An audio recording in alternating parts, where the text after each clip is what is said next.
మా వినాయకుడిని పెట్టి ఈ రోజుకి 3 డేస్ అండి. ఈరోజు షష్ఠి ఉంది కాబట్టి 10:30 లోపే నిమజ్జనం చేసుకోవాలని చెప్పారు. పూజకైతే అన్నీ రెడీ చేసుకున్నానండి. 10 లోపే ఉండ్రాళ్ళ పాయసం పెట్టుకొని స్వామివారికి అయితే కొబ్బరికాయ కొట్టుకున్నామండి.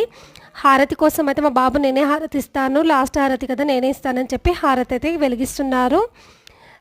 చాలా హ్యాపీగా ఉందండి. స్వామివారిని అయితే చాలా సంతోషంతో అయితే పంపించాలండి. ఇన్ని రోజులైతే ఇంట్లో పెట్టుకున్నాము, పూజలు చేసుకున్నాము, ఏమైనా తప్పులుంటే మన్నించామని మా పిల్లలైతే ఇలా మింగిలెత్తి తీశారు.